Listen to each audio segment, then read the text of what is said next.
ਦੀ ਇਹ ਜਿੱਤ ਹਾਰ ਹੈ ਉਸ ਤੋਂ ਬਾਅਦ ਫਿਰ ਓਲੰਪਿਕ ਦਾ ਮੇਲਾ ਵਿਛੜ ਜਾਏਗਾ ਤੇ ਐਤਕੀ 3 ਸਾਲਾਂ ਬਾਅਦ 4 ਸਾਲਾਂ ਬਾਅਦ ਫਿਰ ਓਲੰਪਿਕ ਆਯੋਜਿਤ ਹੋਏਗੀ। ਖੈਰ ਅੱਜ ਦਾ ਦਿਨ ਕੁਛ ਇਸ ਤਰ੍ਹਾਂ ਦਾ ਸੀਗਾ ਕਿ ਜਿਸ ਤਰ੍ਹਾਂ ਕਹਿ ਲਓ ਕਿ ਕਦੇ ਖੁਸ਼ੀ ਕਦੇ ਗਮੀ, ਕਦੇ ਖੁਸ਼ੀ ਕਦੇ ਗਮੀ, ਐਂ ਅਪ ਡਾਊਨ ਕਿਉਂਕਿ ਨੀਰਜ ਚੋਪੜਾ ਨੇ ਅੱਜ ਅੱਖ ਖੁੱਲ੍ਹਦੇ ਹੀ ਇੰਡੀਆ ਦੇ ਜਿੰਨੇ ਵੀ ਵਾਸੀ ਬੈਠੇ ਸੀ ਜਾਂ ਬਾਹਰ ਬੈਠੇ ਸੀਗੇ ਟੈਲੀਵਿਜ਼ਨਾਂ ਦੇ ਅੱਗੇ ਉਹਨਾਂ ਨੂੰ ਇੱਕ ਜ਼ੋਰਦਾਰ ਖੁਸ਼ਖਬਰੀ ਦਿੱਤੀ ਕਿਉਂਕਿ ਉਹਨੇ ਪਹਿਲੀ ਅਟੈਂਪਟ ਜਿਹੜੀ ਕੀਤੀ ਜੈਵਲਨ ਥਰੋ ਦੇ ਵਿੱਚ ਉਹਦੀ ਜੋ ਕੁਆਲੀਫਾਈ ਮਾਰਕ ਸੀਗਾ ਉਹ ਤੋਂ ਵੀ ਗਾਂਹ ਟੱਪ ਗਏ ਔਰ ਜਿਹੜਾ ਵਰਲਡ ਰਿਕਾਰਡ ਹੋਲਡਰ ਆ ਜਿਹਨੇ ਚੈਲੰਜ ਕੀਤਾ ਸੀ ਨੀਰਜ ਨੂੰ ਉਹ ਵੀ ਪਿੱਛੇ ਰਹਿ ਗਿਆ ਤਕਰੀਬਨ 1 ਮੀਟਰ ਤੇ ਉਹਦੀਆਂ ਨਾਲੇ 3 ਕੋਸ਼ਿਸ਼ਾਂ ਹੋਈਆਂ। ਇਹ ਬਹੁਤ ਵੱਡਾ ਇੱਕ ਤਰ੍ਹਾਂ ਨਾਲ ਕਹਿ ਲਓ ਕਿ ਉਮੀਦਾਂ ਦਾ ਬੁਲੰਦਾ ਵੱਜ ਗਿਆ, ਉਮੀਦਾਂ ਦਾ ਗੁੱਛਾ ਵੱਜ ਗਿਆ ਕਿ ਲਓ ਬਈ ਇਹ ਹੁਣ ਫਾਈਨਲ ਗੇੜ ਦੇ ਵਿੱਚ ਮੁੰਡਾ ਕੁਛ ਨਾ ਕੁਛ ਕਰੂਗਾ। ਤਾਂ ਉੱਥੇ ਇੱਕ ਹੋਰ ਮੁੰਡਾ ਕੰਪੀਟ ਕਰੇਗਾ ਪਾਕਿਸਤਾਨ ਦਾ ਨੀਰਜ ਨੂੰ, ਤਾਂ ਬੜੀ ਜ਼ਬਰਦਸਤ ਟੱਕਰ ਹੋਏਗੀ ਫਾਈਨਲ ਦੇ ਵਿੱਚ ਇਹਨਾਂ ਦੀ 7 ਤਰੀਕ ਨੂੰ। ਫਿਰ ਉਸ ਤੋਂ ਬਾਅਦ ਕੁਸ਼ਤੀਆਂ ਸ਼ੁਰੂ ਹੋਈਆਂ ਫਰੀ ਸਟਾਈਲ ਦੀਆਂ। ਹਰਿਆਣੇ ਦਾ ਮੁੰਡਾ ਇੱਕ ਰਵੀ ਦਹੀਆ, ਉਹਨੇ ਕਿਸੇ ਨੂੰ ਖੰਘਣ ਨਹੀਂ ਦਿੱਤਾ, ਉਹ ਲਗਾਤਾਰ ਬਾਊਟ ਲੜਦਾ ਬਸ ਅੰਤਲੇ ਪੜਾਅ 'ਤੇ ਜਾ ਕੇ ਚਿੱਤ ਕਰ ਦਿੰਦਾ ਸੀਗਾ ਤੇ ਉਹ ਪਹੁੰਚ ਗਿਆ ਫਾਈਨਲ ਦੇ ਵਿੱਚ। ਇਸੇ ਤਰ੍ਹਾਂ ਇੱਕ ਹੋਰ ਭਲਵਾਨ ਪੂਨੀਆ, ਉਹ ਵੀ ਹਰਿਆਣੇ ਤੋਂ ਆ ਮੁੰਡਾ, ਉਹ ਮੇਰੇ ਖਿਆਲ ਦੇ ਨਾਲ 86 ਕਿਲੋ 'ਚ ਭਿੜਿਆ ਤੇ ਉਹ ਸੈਮੀਫਾਈਨਲ ਹਾਰਿਆ। ਮਤਲਬ ਕਿ ਉਹ ਵੀ ਤਕਰੀਬਨ ਲੈ ਗਿਆ ਸੀ ਸੈਮੀਫਾਈਨਲ ਦੇ ਵਿੱਚ, ਲੈ ਕੁਛ ਆ ਗਈ, ਮਤਲਬ ਕਿ ਉੱਥੇ ਥੋੜ੍ਹੀ ਜਿਹੀ ਉਮੀਦ ਫਿਰ ਟੁੱਟ ਗਈ। ਫਿਰ ਆ ਗਈਆਂ ਕੁੜੀਆਂ ਪਿੜ ਦੇ ਵਿੱਚ, ਜਿਹੜਾ ਮੈਚ ਬੜਾ ਚਰੋਕਾ ਉਡੀਕਿਆ ਜਾ ਰਿਹਾ ਸੀਗਾ ਕਿ ਅਰਜਨਟਾਈਨਾ ਦੇ ਨਾਲ ਕਿਸ ਤਰ੍ਹਾਂ ਖੇਡਿਆ ਜਾਏਗਾ। ਅਰਜਨਟਾਈਨਾ ਵੂਮਨ ਹਾਕੀ ਦਾ ਪਾਵਰ ਹਾਊਸ ਹੈ, ਪਰ ਉਸ ਪਾਵਰ ਹਾਊਸ ਦੇ ਪੈਂਦੀ ਸੱਟੇ ਹੀ ਇਹਨਾਂ ਨੇ ਫਿਊਜ਼ ਉਡਾ ਕੇ ਪਹਿਲਾ ਗੋਲ ਪਹਿਲੇ ਮੇਰੇ ਖਿਆਲ ਦੇ ਨਾਲ 1.5-2 ਮਿੰਟ ਦੇ ਦੌਰਾਨ ਹੀ ਹੋ ਗਿਆ। ਗੁਰਜੀਤ ਕੌਰ ਜਿਹੜੀ ਸਾਡੀ ਇਕਲੌਤੀ ਪੰਜਾਬਣ ਆ ਉਹਨੇ ਗੋਲ ਕਰ ਦਿੱਤਾ ਪੈਨਲਟੀ ਕਾਰਨਰ 'ਤੇ। ਤਾਂ ਮੈਂ ਲਾ ਲਓ ਕਿ ਕੋਈ 5-7 ਮਿੰਟ ਗੇਮ ਚੱਲੀ ਹੋਣੀ, ਉਹਨਾਂ ਨੇ ਬਰਾਬਰੀ ਹਾਸਲ ਕਰ ਲਈ ਤੇ ਫਿਰ ਅੰਤਲੇ ਪੜਾਅ 'ਤੇ ਜਾ ਕੇ ਜਿੱਦਾਂ ਹੁੰਦਾ ਅਮੂਮਨ ਕਿ ਸਾਡੀ ਜਿਹੜੀ ਟੀਮ ਹੈ ਹਾਕੀ ਟੀਮ ਉਹ ਕਿਤੇ ਨਾ ਕਿਤੇ ਜ਼ਿਆਦਾ ਡਿਫੈਂਸਿਵ ਹੋ ਜਾਂਦੀ ਹੈ। ਤਾਂ ਉਸ ਡਿਫੈਂਸਿਵ ਖੇਡ ਦੇ ਵਿੱਚ ਉਹਨਾਂ ਨੂੰ ਪੈਨਲਟੀ ਕਾਰਨਰ ਮਿਲੇ ਤੇ ਉਹਨਾਂ ਨੇ ਪੈਨਲਟੀ ਕਾਰਨਰ ਜਿਹੜਾ ਉਹ ਕਨਵਰਟ ਕਰ ਦਿੱਤਾ। 2-1 ਨਾਲ ਬੜੇ ਫਸਵੇਂ ਮੁਕਾਬਲੇ 'ਚ ਅਰਜਨਟਾਈਨਾ ਜਿੱਤਿਆ, ਪਰ ਦਿਲ ਇਹਨਾਂ ਕੁੜੀਆਂ ਨੇ ਹੀ ਜਿੱਤਿਆ ਕਿਉਂਕਿ ਇਹਨਾਂ ਦੀ ਚਰਚਾ ਜ਼ਿਆਦਾ ਹੋ ਰਹੀ ਆ। ਤੁਸੀਂ ਆਸਟ੍ਰੇਲੀਆ ਜਿੱਦਣ ਹਾਰੀ, ਆਸਟ੍ਰੇਲੀਆ ਦੇ ਅਖਬਾਰ ਚੱਕ ਕੇ ਦੇਖ ਲਓ, ਪੂਰੀ ਦੁਨੀਆ 'ਚ ਡੰਕਾ ਵੱਜਿਆ ਇਹਨਾਂ ਦਾ। ਪੂਰੇ ਭਾਰਤ ਦੇ ਵਿੱਚੋਂ ਜਿਸ ਤਰ੍ਹਾਂ ਦੀ ਸਪੋਰਟ ਮਿਲ ਰਹੀ ਹੈ ਮੇਰੇ ਖਿਆਲ ਦੇ ਨਾਲ ਫਿਊਚਰ ਹੀ ਚਮਕ ਉੱਠਿਆ ਹਾਕੀ ਦਾ ਔਰ ਇੰਨਾ ਪਿਆਰ ਮੁਹੱਬਤ ਕਰ ਰਹੇ ਆ ਲੋਕ ਕਿਉਂਕਿ ਬਹੁਤਿਆਂ ਨੂੰ ਨਵੇਂ ਨਿਯਮ ਨਹੀਂ ਪਤਾ, ਹਾਕੀ ਦੇ ਨਿਯਮ ਬਦਲੇ ਨਾ, ਤੁਹਾਨੂੰ ਪਤਾ ਹੋਣਾ ਪਹਿਲਾਂ ਹਾਕੀ ਕੁਛ ਹੋਰ ਤਰੀਕੇ ਨਾਲ ਖੇਡੀ ਜਾਂਦੀ ਸੀ। ਤਾਂ ਲੋਕ ਪੁੱਛ ਰਹੇ ਨੇ ਸਾਡੇ ਅੱਗੇ ਜਿਹੜੇ ਮਾੜੇ ਮੋਟੇ ਜਾਣੂ ਹੈ ਉਹਨਾਂ ਨੂੰ ਪੁੱਛਦੇ ਆ ਕਿ ਹਾਂ ਇੱਦਾਂ ਯਾਰ ਇੱਦਾਂ ਕਿੱਦਾਂ ਹੁੰਦਾ, ਜਿਵੇਂ ਸਾਡੇ ਕੋਈ ਲਾਗੇ ਬੈਠਾ ਉਹ ਪੁੱਛਦਾ ਆ ਕੇ ਕਿ ਯਾਰ ਇੱਦਾਂ ਕਿੱਦਾਂ ਹੁੰਦਾ, ਆਹ ਕੀ ਹੋ ਜਾਂਦਾ ਹਾਕੀ 'ਚ, ਆਹ ਕੀ ਹੋ ਜਾਂਦਾ। ਮਤਲਬ ਕਿ ਇੱਕ ਚਸਕਾ ਜਗ ਗਿਆ, ਚਾਹੇ ਤੁਸੀਂ ਹਾਰਡਕੋਰ ਫੈਨ ਨਾ ਹੋਵੋ ਹਾਕੀ ਦੇ, ਤਦ ਵੀ ਭਾਵਕ ਇੱਕ ਬੰਦਾ ਜਿੱਦਾਂ ਹੋ ਕੇ ਜੁੜਦਾ ਕਿਸੇ ਖੇਡ ਦੇ ਨਾਲ, ਉਹ ਜੁੜਾਵ ਜ਼ਰੂਰ ਹੋਇਆ। ਸੋ ਜਿਵੇਂ ਉਹ ਕਿਸੇ ਨੇ ਕਿਹਾ ਨਾ, ਇਤਨਾ ਵੀ ਗੁਮਾਨ ਨਾ ਕਰ ਆਪਣੀ जीत परे बेखबर, तेरी जीत से ज्यादा हमारी हार के चर्चे है।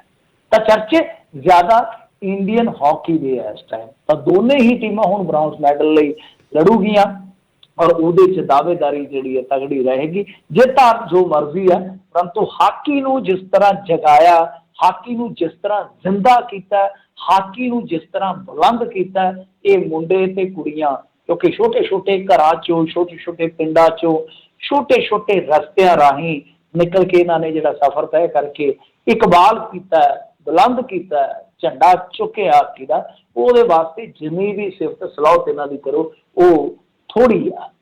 ਜੀ ਜੀ ਬਿਲਕੁਲ।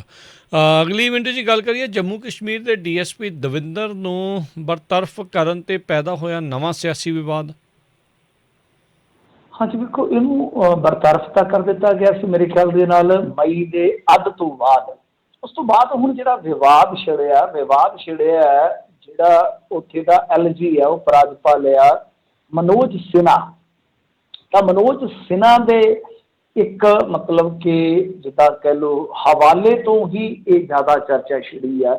ਮਤਲਬ ਉਹਨਾਂ ਨੇ ਆਮ ਜਿਹੜਾ ਪ੍ਰਸ਼ਾਸਨ ਵਿਭਾਗ ਦਾ ਕਮਿਸ਼ਨਰ ਸਕੱਤਰ ਹੁੰਦਾ ਉਹਦੇ ਵੱਲੋਂ ਜੋ ਜਾਰੀ ਕੀਤਾ ਗਿਆ ਆਦੇਸ਼, ਉਹਦੇ ਵਿੱਚ ਸੰਵਿਧਾਨ ਦੇ ਆਰਟੀਕਲ 311 ਦੀ ਧਾਰਾ 2 ਦਾ ਹਵਾਲਾ ਦੇ ਦਿੱਤਾ ਗਿਆ।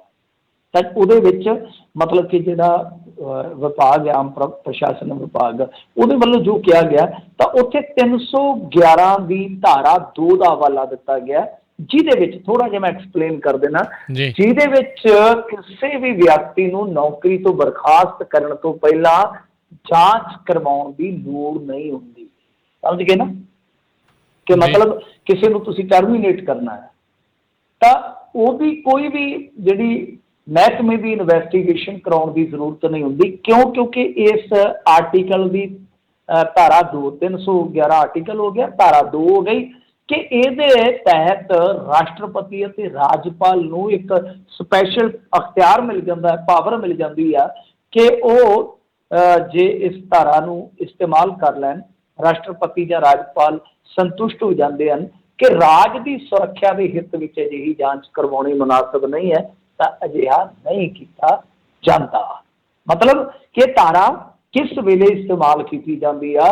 ਜਦ ਰਾਸ਼ਟਰਪਤੀ ਜਾਂ ਰਾਜਪਾਲ ਇਸ ਗੱਲ ਤੇ ਸਹੀ ਪਾ ਦੇਣ, ਇਸ ਗੱਲ ਤੇ ਸਹਿਮਤੀ ਜਤਾ ਦੇਣ ਕਿ ਰਾਜ ਦੀ ਸੁਰੱਖਿਆ ਦੇ ਹਿੱਤ ਦੇ ਵਿੱਚ ਇਹਦੀ ਇਨਵੈਸਟੀਗੇਸ਼ਨ ਜਿਹੜੀ ਹੈ ਉਹ ਕਰਵਾਉਣੀ ਸਹੀ ਨਹੀਂ ਹੋਏਗੀ। ਤਾਂ ਇੱਥੇ ਹੁਣ ਸਵਾਲ ਉੱਠ ਰਿਹਾ ਕਿ ਜਿਹੜਾ ਇਹ ਆਦੇਸ਼ ਜਿਹਦੇ ਵਿੱਚ ਇਸ ਧਾਰਾ ਦਾ ਹਵਾਲਾ ਦਿੱਤਾ ਗਿਆ LG ਦੇ ਬਿਨਾਹ ਤੇ, ਕਿ ਉਹ ਭਾਈ ਕਿਹੜੀ ਐਸੀ ਸੁਰੱਖਿਆ ਹੈ ਜਿਹੜੀ ਦਵਿੰਦਰ ਦੇ ਮਾਮਲੇ ਦੇ ਵਿੱਚ ਖੁੱਲ ਜਾਏਗੀ? ਇਹ ਤੇ ਨੰਗਾ ਚਿੱਟਾ ਬਿਲਕੁਲ ਸਾਫ਼ ਸਪਸ਼ਟ ਮਾਮਲਾ ਹੈ, ਜਿਹਦੇ ਵਿੱਚ ਇਹ ਇਨਸਾਨ ਜਿਹੜਾ ਕਿ ਵਰਦੀ ਦੇ ਹੇਠ ਲੁਕਿਆ ਹੋਇਆ ਅੱਤਵਾਦੀ ਸੀਗਾ ਇੱਕ ਤਰ੍ਹਾਂ ਨਾਲ, ਉਹ ਸਿੱਧੇ ਤੌਰ ਤੇ ਫੜਿਆ ਜਾਂਦਾ। NIA ਉਹਦੇ ਖਿਲਾਫ ਚਾਰਜਸ਼ੀਟ ਤੱਕ ਦਾਖਲ ਕਰ ਦਿੰਦੀ ਹੈ। ਹੁਣ ਤੁਸੀਂ ਦੇਖੋ ਨਾ ਕਿ ਇਸ ਬੰਦੇ ਦਾ ਜਿਹੜਾ ਟਰੈਕ ਰਿਕਾਰਡ ਕਿਹੋ ਜਿਹਾ ਰਿਹਾ, ਸਰਵਿਸ ਰਿਕਾਰਡ ਕਿਹੋ ਜਿਹਾ ਰਿਹਾ, ਸ਼ੁਰੂ ਤੋਂ ਹੀ ਵਿਵਾਦਤ ਹੈ, ਬਹੁਤ ਵੱਡੇ ਵੱਡੇ ਦੋਸ਼ ਹੈ ਇਹਦੇ ਸਿਰ ਤੇ, ਹਾਲਾਂਕਿ ਬਚਦਾ ਰਿਹਾ ਔਰ ਇਹਨੂੰ ਬਚਾਇਆ ਕਿਸ ਤਰ੍ਹਾਂ ਜਾ ਰਿਹਾ ਸੀਗਾ ਉਹ ਵੀ ਇੱਕ ਮਾਮਲਾ ਜਿਹੜਾ ਸਮਝ ਤੋਂ ਪਰੇ ਆ। ਪੁਲਵਾਮਾ ਅਟੈਕ ਵੇਲੇ ਵੀ ਇਹਦੀ ਨਿਯੁਕਤੀ ਦਾ ਇੱਕ ਕਿਤੇ ਨਾ ਕਿਤੇ ਜਾਂਚ ਪੜਤਾਲ ਦਾ ਵਿਸ਼ਾ ਸੀਗਾ, ਉਹ ਕਿ ਕਿਸ ਏਰੀਏ 'ਚ ਸੀਗਾ, ਕਿਸ ਤਰ੍ਹਾਂ ਇਹ ਕੰਮ ਕਰ ਰਿਹਾ ਸੀ। ਫਿਰ ਇਹ ਜਦੋਂ ਫੜਿਆ ਗਿਆ, ਐਨ ਮੌਕੇ ਤੇ ਜਿਹੜੇ ਅਫਸਰ ਨੇ ਫੜਿਆ ਸੀ ਉਹਨੂੰ ਇਹਨੇ ਪੈਂਦੀ ਸੱਟੇ ਇਹ ਗੱਲ ਕਹੀ ਸੀਗੀ ਕਿ ਤੂੰ ਇਸ ਗੱਲ ਦੇ ਵਿੱਚ ਨਾ ਆਏ, ਗੇਮ ਬਹੁਤ ਵੱਡੀ ਹੈ। ਤਾਂ ਐਸੀ ਕਿਹੜੀ ਗੇਮ ਸੀਗੀ?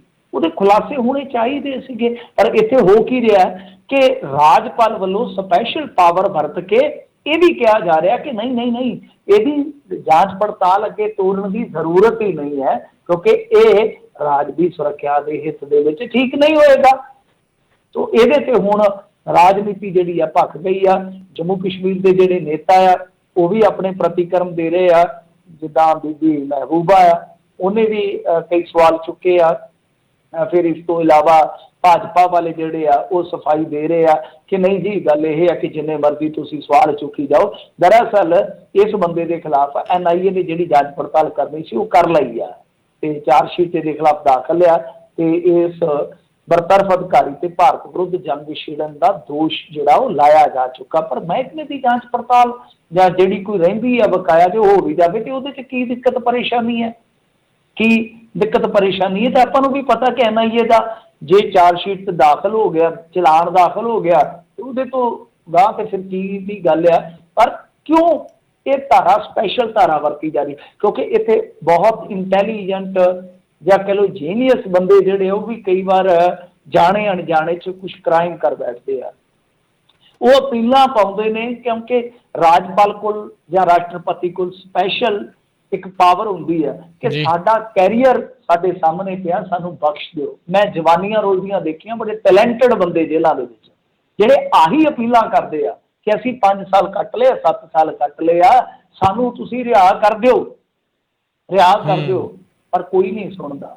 ਖਾਸ ਮੌਕਿਆਂ ਤੇ ਖਾਸ ਬੰਦਿਆਂ ਤੇ ਕਦੇ ਪਿੰਕੀ ਤੇ ਮਿਹਰਬਾਨੀ ਹੋ ਜਾਂਦੀ ਹੈ। ਆਹ ਇੱਕ ਮਾਮਲਾ ਕੱਲ ਸੁਪਰੀਮ ਕੋਰਟ ਦੇ ਵਿੱਚੋਂ ਨਿਕਲਿਆ ਸੀਗਾ, ਸ਼ਾਇਦ ਤੁਹਾਡੀ ਨਜ਼ਰ ਗਈ ਹੋਵੇ, ਨਹੀਂ ਤਾਂ ਮੈਂ ਦ੍ਰਿਸ਼ਟੀ ਗੋਚਰ ਕਰ ਦੇਣਾ ਵਾ।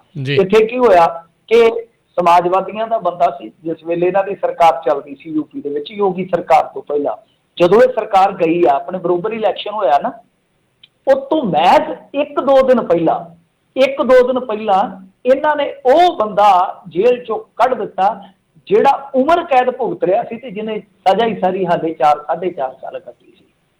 ਮਤਲਬ ਕਿ ਇੱਕ ਚੋਰੀ ਛੋਟੀ ਜੀ ਕਰਦਾ, ਚਾਹੇ ਉਹ ਆਪਣੀ ਬੇਟੀ ਦੀ ਭੁੱਖ ਵਾਸਤੇ ਰੋਟੀ ਕਿਉਂ ਨਾ ਚੁਰਾਉਂਦਾ ਹੋਵੇ, ਜੇ ਉਹ ਫੜਿਆ ਜਾਂਦਾ ਬੰਦਾ ਤਾਂ ਇਸ ਮੁਲਕ ਦੇ ਵਿੱਚ ਕਈ ਵਾਰ ਉਹਨੂੰ ਵੀ 2-2 4-4 ਸਾਲ ਜੇਲ੍ਹ ਦੇ ਵਿੱਚ ਸਾੜ ਦਿੱਤਾ ਜਾਂਦਾ ਹੈ। ਤੇ ਉਸ ਬੰਦੇ ਨੂੰ 4-4.5 ਸਾਲਾਂ ਬਾਅਦ ਇਹਨਾਂ ਨੇ ਰਿਹਾ ਕਰ ਦਿੱਤਾ। ਸੁਪਰੀਮ ਕੋਰਟ ਨੇ ਆਖਿਆ ਨਹੀਂ, ਇਹ ਤੇ ਇੱਕ ਤਰ੍ਹਾਂ ਨਾਲ ਕਹੀਏ ਕਿ ਬਹੁਤ ਵੱਡਾ ਕਾਨੂੰਨ ਦੇ ਨਾਲ ਫਰੇਮ ਕਰ ਰਹੇ ਹੋ ਤੁਸੀਂ, ਜਿਹੜੇ ਪਾਵਰਫੁਲ ਬੰਦੇ ਆ ਉਹ ਤਾਂ ਫਿਰ ਇਸ ਤਰ੍ਹਾਂ ਸਜ਼ਾ ਜਿਹੜੀ ਹੈ ਕੱਟ ਕੇ ਨਿਕਲ ਜਾਣ ਕਰਨਗੇ, ਬਚ ਜਾਇਆ ਕਰਨਗੇ। ਤਾਂ ਬਹੁਤ ਨੁਕਤਾਚੀਨੀ ਕੀਤੀ ਹੈ ਉਸ ਫੈਸਲੇ ਦੀ। ਤਾਂ ਤੁਸੀਂ ਦੂਸਰੇ ਪਾਸੇ ਜੇ ਦੇਖੋਗੇ, ਇਹੋ ਜਿਹੇ ਮਾਮਲਿਆਂ ਨੂੰ ਜੋੜ ਕੇ ਦੇਖੋਗੇ ਤਾਂ ਖਾਸ ਨਜ਼ਰ ਇਨਾਇਤ ਰਹੀ ਹੈ। ਇਹ ਮਾਮਲਾ ਤੇ ਚਲੋ ਹੁਣ ਸਾਫ਼ ਸਪਸ਼ਟ ਹੈ ਹੀ ਹੈ, ਇਹਦੇ 'ਚ ਇਹ ਨਹੀਂ ਹੈਗਾ ਕਿ ਇਹਨੂੰ ਜਲਦੀ ਜਲਦੀ ਕੱਢ ਦਿੱਤਾ ਜਾਊਗਾ ਜੇਲ੍ਹ ਦੇ ਵਿੱਚੋਂ, ਪਰ ਕਿਉਂ ਇਹ ਧਾਰਾ ਵਰਤੀ ਜਾ ਰਹੀ ਹੈ, ਸਵਾਲ ਉਸ ਗੱਲ ਤੇ ਹੈ। ਔਰ ਦੂਜੀ ਗੱਲ ਇਹ ਆ ਕਿ ਦੇਖੋ ਅਸੀਂ ਦੇਖਦੇ ਹਾਂ ਹੁਣ ਜਿਹੜਾ ਇੱਕ ਪੱਤਰਕਾਰ ਵੀ ਹੈ ਮੇਰੇ ਖਿਆਲ ਦੇ ਨਾਲ, ਉਹਨੂੰ ਲੱਗਦਾ 20 ਮਹੀਨੇ ਹੋ ਗਏ, ਜੰਮੂ ਕਸ਼ਮੀਰ ਦਾ ਪੱਤਰਕਾਰ ਆ, ਉਹਦਾ ਸਵਾਲ ਇਹੀ ਸੀ ਸਿਸਟਮ ਅੱਗੇ ਕਿ ਮੈਂ ਜੇ ਮੁਖਬਰ ਨਹੀਂ ਬਣਿਆ ਤਾਂ ਮੈਨੂੰ ਮੁਜਰਮ ਕਿਉਂ ਬਣਾ ਦਿੱਤਾ, ਕਿਉਂਕਿ ਉਹਦਾ ਦੋਸ਼ ਇਹ ਸੀ ਕਿ ਮੈਨੂੰ ਉਸ ਟਾਈਮ ਏਜੰਸੀਆਂ ਜਾਂ ਕਹਿ ਲਓ ਕਿ ਸਟੇਟ ਕਹਿ ਰਹੀ ਸੀ ਕਿ ਤੂੰ ਮੁਖਬਰੀ ਕਰ। ਪੱਤਰਕਾਰ ਨੇ ਕਿਹਾ ਕਿ ਨਹੀਂ, ਇਹ ਮੇਰਾ ਪੇਸ਼ਾ ਨਹੀਂ, ਮੇਰਾ ਪੇਸ਼ਾ ਸੂਚਨਾਵਾਂ ਇਕੱਤਰ ਕਰਨਾ ਹੈ, ਲੋਕਾਂ ਤੱਕ ਸੂਚਨਾਵਾਂ ਪਹੁੰਚਾਉਣਾ ਹੈ, ਸਰਕਾਰ ਤੱਕ ਸੂਚਨਾਵਾਂ ਪਹੁੰਚਾਉਣਾ, ਸਰਕਾਰ ਲਈ ਮੁਖਬਰੀ ਕਰਨਾ ਨਹੀਂ। ਤਾਂ ਉਹਦੀ ਜ਼ਮਾਨਤ ਤੱਕ ਨਹੀਂ ਲਈ ਜਾ ਰਹੀ। ਤਾਂ ਇਹੋ ਜਿਹੇ ਮਾਮਲਿਆਂ ਦੇ ਵਿੱਚ ਜਿੱਥੇ ਇੱਕ ਵਰਦੀਧਾਰੀ ਬੰਦੇ ਨੇ ਨਾ ਸਿਰਫ ਦੇਸ਼ ਧਰੋਹ ਕੀਤਾ, ਦੇਸ਼ ਵਿਰੁੱਧ ਇੱਕ ਤਰ੍ਹਾਂ ਨਾਲ ਕਹਿ ਲਓ ਕਿ ਜੰਗ ਛੇੜਨ ਵਾਲਾ ਜਿਹੜਾ ਦੋਸ਼ ਆ ਉਹ ਫੇਸ ਕੀਤਾ, ਤਾਂ ਉਹਦੇ ਤੇ ਖਾਸ ਧਾਰਾ ਜਿਹੜੀ ਇਸਤੇਮਾਲ ਕੀਤੀ ਗਈ। ਸਵਾਲ ਇਸ ਗੱਲ ਤੇ ਆ ਕਿ ਮਨਸ਼ਾ ਕੀ ਹੈ। ਜੀ ਜੀ, ਸੰਸਦ ਦੇ ਬਾਹਰ ਹਰਸਿਮਰਤ ਬਾਦਲ ਤੇ ਰਵਨੀਤ ਬਿੱਟੂ ਮਹਿਣੋ ਮਹਿਣੀ 9 ਸਾਸਾਂ ਵਾਂਗੂ ਲੜੇ। ਹਾਂਜੀ, ਗੱਲ ਤੇ ਇਹੀ ਹੈ ਨਾ ਕਿ ਹੁਣ ਕੀ ਕਵੇ, ਇਹਨਾਂ ਨੂੰ ਸਿਆਣੇ ਨੇ ਲੀਡਰ, ਇਹ ਦੋਨੇ ਹੀ ਪੁਰਾਣੇ ਲੀਡਰ ਹੋ ਗਏ ਹੁਣ ਤੇ ਸਿਆਸਤ ਦੇ ਵਿੱਚ। ਪਰ ਜਿਸ ਤਰ੍ਹਾਂ ਦਾ ਜਲੂਸ ਨਿਕਲਿਆ ਅੱਜ, ਇਹਨਾਂ ਨੇ ਨਹੀਂ ਕੱਢਿਆ ਇੱਕ ਦੂਜੇ ਦਾ, ਚਲੋ ਅਸੀਂ ਕਹਿੰਦੇ ਹਾਂ ਕਿ ਸਾਰੀ ਪੰਜਾਬ ਦੀ ਰਾਜਨੀਤੀ ਦਾ ਜਿਸ ਤਰ੍ਹਾਂ ਜਲੂਸ ਨਿਕਲਿਆ ਉਹ ਠੀਕ ਨਹੀਂ ਹੈ। ਕਿਉਂਕਿ ਦੇਖੋ ਗੱਲ ਇਹ ਆ ਕਿ ਹਰਸਿਮਰਤ ਕੌਰ ਬਾਦਲ ਹੋਵੇ ਜਾਂ ਪ੍ਰਧਾਨ ਸਾਹਿਬ ਹੋਣ ਸੁਖਬੀਰ ਸਿੰਘ ਬਾਦਲ, ਉਹ ਉੱਥੇ ਪ੍ਰੋਟੈਸਟ ਰੈਗੂਲਰ ਕਰ ਰਹੇ ਨੇ ਕਿ ਜਦੋਂ ਵੀ ਸਦਨ ਦੀ ਕਾਰਵਾਈ ਸ਼ੁਰੂ ਹੁੰਦੀ ਆ ਉਹ ਬਾਹਰ ਖਲੋ ਜਾਂਦੇ ਆ ਤਖਤੀਆਂ ਲੈ ਕੇ, ਚਲੋ ਪ੍ਰੋਟੈਸਟ ਕਰੀ ਜਾਂਦੇ ਆ। ਜੇ ਉਹ ਰਾਜਨੀਤਿਕ ਮਾਈਲੇਜ ਵਾਸਤੇ ਕਰਦੇ ਤਾਂ ਕਰੀ ਜਾਣ, ਸਾਰੇ ਹੀ ਕਰਦੇ ਆ। ਜੰਤਰ ਮੰਤਰ ਤੇ ਇਹ ਵੀ ਬੈਠੇ ਸਨ ਤੇ ਉਹ ਬੀਬੀ ਉੱਥੇ ਖਲੋਤੀ ਸੀ। ਮਤਲਬ ਕਿ ਕੱਲ ਇਹਨਾਂ ਨੇ ਪ੍ਰੋਟੈਸਟ ਦਾ ਤਰੀਕਾ ਜਿਹੜਾ ਕੁਛ ਬਦਲਿਆ ਸੀ ਤੇ ਅੱਜ ਇਹਨਾਂ ਨੇ ਸਿੱਟੇ ਲੈ ਆਂਦੇ ਕਣਕ ਦੇ। ਵੈਸੇ ਜਨਤਾ ਇਸ ਗੱਲ ਦੀ ਘੋਖ ਪੜਤਾਲ ਕਰਨ ਦੀ ਥਾਂ ਤੇ ਕਿ ਭਾਈ ਇਹ ਜਿਹੜਾ ਮਾਮਲਾ ਨਿਕਲਿਆ ਉਹਦੇ 'ਚ ਕੀ ਨਫਾ ਨੁਕਸਾਨ ਹੋਇਆ ਸਾਡਾ, ਉਹਦਾ ਸਿੱਟਾ ਕੱਢਣ ਦੀ ਥਾਂ ਤੇ ਕਣਕ ਦਾ ਸਿੱਟਾ ਵੇਖਣ ਤੁਰ ਪਈ ਕਿ ਬੀਬੀ ਕੋਲੇ ਸਿੱਟਾ ਆਇਆ ਕਿੱਥੋਂ ਹੈ ਸਰੋਤ ਦੇ ਵਿੱਚ। ਫਿਰ ਤੁਹਾਨੂੰ ਪਤਾ ਫੇਸਬੁੱਕ ਤੇ ਜਿਹੜੇ ਖੋਜੀ ਹੁੰਦੇ ਖੋਜ ਕਰਦੇ ਆ, ਕਹਿੰਦੇ ਨਾ ਨਾ ਨਾ ਨਾ ਸਾਨੂੰ ਪਤਾ ਲੱਗ ਗਿਆ ਕਣਕ ਉੱਗੀ ਨਹੀਂ ਹੈ, ਦਰਅਸਲ ਪੁਰਾਣੀ ਕਣਕ ਆ ਤੇ ਬੀਬੀ ਨੇ ਐਮਾਜ਼ੋਨ ਤੋਂ ਮੰਗਾਇਆ ਕਿਉਂਕਿ ਐਮਾਜ਼ੋਨ ਤੇ ਸਿੱਟੇ ਵਿਕਦੇ ਆ। ਸਾਨੂੰ ਤਾਂ ਪਤਾ ਨਹੀਂ, ਕਹਿੰਦੇ ਇੱਧਰ ਤੁਹਾਡੇ ਵੀ ਸਟੋਰਾਂ 'ਚ ਇਸ ਤਰ੍ਹਾਂ ਦੀਆਂ ਬੱਲੀਆਂ ਕਹਿੰਦੇ ਵਿਕਦੀਆਂ ਪੈਕ ਹੋ ਕੇ। ਖੈਰ ਪਤਾ ਨਹੀਂ ਹੁਣ ਕੀ ਕਿੱਥੋਂ ਮੰਗਾਇਆ, ਪਰ ਇਹਨਾਂ ਨੇ ਮੰਗਾ ਲਿਆ, ਜਨਤਾ ਉੱਧਰ ਲੱਗ ਗਈ। ਖੈਰ ਮਤਲਬ ਇਹ ਆ ਕਿ ਹੁਣ ਇਹਨਾਂ ਨੇ ਕੀ ਕਿਹਾ ਇੱਕ ਦੂਜੇ ਨੂੰ, ਉਹ ਵੀ ਸੰਖੇਪ 'ਚ ਤੁਹਾਨੂੰ ਦੱਸ ਦੇਵਾਂ ਕਿ ਉਹ ਹਰਸਿਮਰਤ ਕੌਰ ਬਾਦਲ ਨੂੰ ਕਹਿ ਰਹੇ ਸਨ ਰਵਨੀਤ ਬਿੱਟੂ ਕਿ ਤੁਸੀਂ ਇਹ ਬਿੱਲ ਪਾਸ ਕਰਾਉਣ ਦੇ ਵਿੱਚ ਸ਼ਾਮਲ ਸੀ। ਹਾਲਾਂਕਿ ਇਹ ਫੈਕਚੁਅਲੀ ਠੀਕ ਨਹੀਂ ਹੈ ਚੀਜ਼, ਕਿਉਂਕਿ ਜਿਸ ਸਮੇਂ ਬਿੱਲ ਆਏ ਉਸ ਸਮੇਂ ਉਹ ਹੈ ਨਹੀਂ ਸੀ, ਇਸ ਅਹੁਦੇ ਤੇ ਹੈ ਨਹੀਂ ਸੀ। ਜੇ ਆਪਾਂ ਦੇਖੀਏ ਤਾਂ ਉਹ ਮੰਤਰੀ ਦੇ ਅਹੁਦੇ ਤੇ ਨਹੀਂ ਸਨ, ਵਜ਼ੀਰ ਦੇ ਅਹੁਦੇ ਤੇ ਨਹੀਂ ਸਨ, ਉਸ ਟਾਈਮ ਮੈਂਬਰ ਪਾਰਲੀਮੈਂਟ ਸਨ। ਦੂਜੀ ਗੱਲ ਇਹ ਆ ਕਿ ਉਹਨਾਂ ਨੇ ਕਿਹਾ ਕਿ ਹਾਂ ਭਾਈ ਤੁਹਾਡਾ ਰਾਹੁਲ ਗਾਂਧੀ ਕਿੱਥੇ ਸੀ ਜਦੋਂ ਇਹ ਬਿੱਲ ਆਏ ਨੇ ਸਦਨ ਦੇ ਵਿੱਚ। ਇਸ ਤਰ੍ਹਾਂ ਮਤਲਬ ਕਿ ਨੋਕ ਝੋਕ ਕੋਈ ਬੜੀ ਬਹਿਸਬਾਜ਼ੀ ਔਰ ਜਿੱਦਾਂ ਇੱਕ ਦੂਜੇ ਨੂੰ ਟੁੱਟ ਕੇ ਜਵਾਬ ਦਿੱਤੇ ਗਏ, ਸਵਾਲ ਕੀਤੇ ਗਏ। ਮੇਰੇ ਖਿਆਲ ਦੇ ਨਾਲ ਇੱਕ ਦੂਜੇ ਤੇ ਅਸੀਂ ਜੇ ਕਹੀਏ ਕਿ ਉਹ ਠੀਕ ਹੈ ਉਹ ਠੀਕ ਹੈ, ਐਸਾ ਨਹੀਂ ਹੈ ਕਿ ਸਾਡਾ ਜਿਹੜਾ ਇਸ ਟਾਈਮ ਕਿਸਾਨੀ ਸੰਘਰਸ਼ ਚੱਲਦਾ ਹੈ ਜਾਂ ਅਸੀਂ ਜੋ ਤਵੱਕੋ ਕਰਦੇ ਹਾਂ ਪੰਜਾਬ ਦੇ ਸਾਰੇ ਹੀ ਜਿਹੜੇ ਮੈਂਬਰ ਪਾਰਲੀਮੈਂਟ ਸਾਹਿਬਾਨ ਹੈ ਉਹਨਾਂ ਤੋਂ, ਤਾਂ ਇਹ ਕਿਤੇ ਨਾ ਕਿਤੇ ਨੋਕ ਝੋਕ ਜਿਹੜੀ ਆ ਉਸ ਪੈਮਾਨੇ ਤੇ ਖਰਾ ਨਹੀਂ ਉਤਰਦੀ। ਉਹਦਾ ਇੱਕ ਕਾਰਨ ਆ ਕਿ ਸਾਡਾ ਜਿਹੜਾ ਕਿਸਾਨ ਮੋਰਚਾ ਹੈ ਉਹ ਤੇ ਇਸ ਗੱਲ ਤੇ ਜ਼ੋਰ ਦਿੰਦਾ ਹੈ, ਤਰਜੀਹ ਦਿੰਦਾ ਹੈ ਕਿ ਭਾਈ ਤੁਸੀਂ ਉੱਥੇ ਇਕਜੁੱਟ ਹੋ ਕੇ ਲੜਾਈ ਲੜਨੀ ਹੈ। ਕਿਹਦੇ ਖਿਲਾਫ ਲੜਨੀ ਹੈ? ਭਾਜਪਾ ਦੇ ਖਿਲਾਫ। ਤੇ ਜੇ ਤੁਸੀਂ ਆਪਣਾ ਰੋਲ ਅੱਛੇ ਤਰੀਕੇ ਨਾਲ ਪਲੇ ਨਹੀਂ ਜੇ ਕਰੋਗੇ ਤਾਂ ਫਿਰ ਅਸੀਂ ਤੁਹਾਨੂੰ ਭਾਈ ਉਸ ਤਰੀਕੇ ਦਾ ਫਲ ਦੇਵਾਂਗੇ, ਕਿਉਂਕਿ ਵੋਟ ਤੇ ਕਿਸਾਨ ਦੀ ਪੂਰੇ ਮੁਲਕ ਦੇ ਵਿੱਚ ਆ।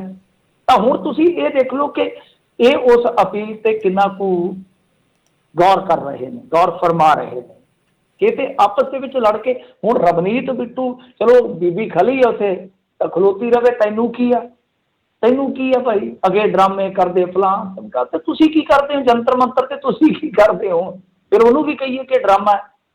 ਔਰ ਦੂਜੀ ਚੀਜ਼ ਇਹ ਆ ਕਿ ਦੇਖੋ ਝੂਠਾ ਕੀਤਾ, ਸੱਚਿਆਂ ਕੀਤਾ, ਜੋ ਮਰਜ਼ੀ ਆ ਰਾਜਨੀਤਿਕ ਤੌਰ ਤੇ ਕੀਤਾ। ਮੈਂ ਉਸ ਵੇਲੇ ਵੀ ਕਿਹਾ ਸੀਗਾ ਕਿ ਅੱਜ ਵੀ ਤੁਸੀਂ ਦੇਖੋਗੇ ਸਾਂਝਾ ਕਿਸਾਨ ਮੋਰਚਾ ਇਸ ਨੂੰ ਪ੍ਰਾਪਤੀ ਗਿਣਦਾ ਕਿ ਅਕਾਲੀਆਂ ਨੇ ਅਲਾਇੰਸ ਤੋੜਿਆ, ਮੰਤਰਾਲਾ ਛੱਡਿਆ।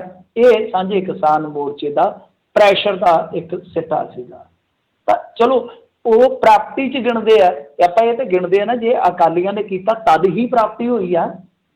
ਸੋ ਸਾਨੂੰ ਇਹ ਤੇ ਮਾੜਾ ਮੋਟਾ ਇਸ ਪਾਸੇ ਸੋਚਣਾ ਚਾਹੀਦਾ। ਠੀਕ ਹੈ, ਰਾਜਨੀਤਿਕ ਤੌਰ ਤੇ ਵਖਰੇਵੇਂ ਰੱਖੋ, ਰਾਜਨੀਤਿਕ ਤੌਰ ਤੇ ਤੁਸੀਂ ਇੱਕ ਦੂਜੇ ਦੇ ਵਿਰੋਧੀ ਰਹੋ, ਕੋਈ ਚੱਕਰ ਨਹੀਂ, ਪਰ ਆ ਜਿਹੜਾ ਉੱਥੇ ਸਾਰੇ ਕੌਮੀ ਚੈਨਲਾਂ ਦੇ ਸਾਹਮਣੇ ਇਹਨਾਂ ਨੇ ਜਲੂਸ ਕੱਢਿਆ, ਉਹ ਹੁਣ ਆਪਦੇ ਹਿਸਾਬ ਨਾਲ ਇਸ ਬਾਈਟ ਨੂੰ ਵਰਤਣਗੇ ਜੋ ਇਹਨੇ ਦਿੱਤੀ ਹੈ ਰਵਨੀਤ ਬਿੱਟੂ ਨੇ, ਜੋ ਨੋਕ ਝੋਕ ਹੋਈ ਹੈ ਆਪਦੇ ਹਿਸਾਬ ਨਾਲ ਉਹ ਵਰਤਣਗੇ। ਪਰ ਤੁਸੀਂ ਇਹ ਦੇਖੋ ਕਿ ਜੋ ਅਸੀਂ ਕਹਿੰਦੇ ਹਾਂ ਕਿ ਯੂਨਾਈਟ ਹੋ ਕੇ ਲੜਾਈ ਲੜੋ, ਉੱਥੇ ਸਦਨ ਦੇ ਵਿੱਚ ਕੀ ਉਹ ਲੜਾਈ ਲੜੀ ਜਾ ਰਹੀ ਹੈ।